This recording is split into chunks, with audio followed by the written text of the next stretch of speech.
কথা বলতেছিলাম ডক্টর শফিকুল ইসলামের আইডি হ্যাক নিয়ে, এবং কি তার আইডি থেকে মা বোনদেরকে যে অকথ্য ভাষায় গালিময় একটা পোস্ট করা হয়েছিল এ সম্পর্কে কথা বলতেছিলাম। আসলে উনি স্পষ্টভাবে বলে দিয়েছেন যে আইডিটা হ্যাক হয়েছে এবং কি ফিরে আনার জন্যে সে কাজ করতেছে। যে সমস্ত মানুষরা এই সমস্ত কাজ করতেছে এটা আসলে অন্যায় করা হচ্ছে, এটা আসলে অবিচার করা হচ্ছে। আর এটাকে কেন্দ্র করে আমাদের দেশের মধ্যে এক দল ডক্টর শফিকুল ইসলামের বিপক্ষে মিছিল করা হচ্ছে, মিটিং করা হচ্ছে। এটা আসলে একটা দাবি, এটা আসলে কর্তব্য যে তার আইডি থেকে কেন এই পোস্টটা বের হবে। এটা আসলে ডক্টর শফিকুল ইসলাম করেনি, সে ইতিমধ্যে জাতির মাঝে উপস্থাপন করেছে। আর যাই করেছে আমরা আশাবাদী তাকে পর্যাপ্ত পরিমাণ বিচারের আওতায় আনা হবে।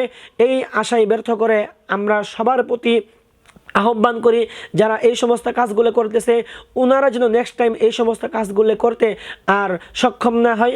আর মানুষের যে ভুলগুলো রয়েছে সেই ভুলগুলো প্রথমত দেখা উচিত, সে এই ভুলটা সে করেছে নাকি অন্যজন করেছে নাকি করানো হয়েছে, এগুলো যাচাই করে এরপরে তাকে ভুল সাব্যস্ত করা আমাদের দায়িত্ব বলে আমরা মনে করি। আর যেই সমস্যাটি আমাদের মাঝে শুরু হয়েছে ইনশাআল্লাহ অতি দ্রুত এই সমস্যা থেকে আমাদের জাতি মুক্ত পাবে, এই আশা ব্যর্থ করে আমাদের কথা এখানে শেষ করছি। এতক্ষণ পর্যন্ত আপনারা ভালো থাকবেন, ভালো রাখবেন। আসসালামু আলাইকুম।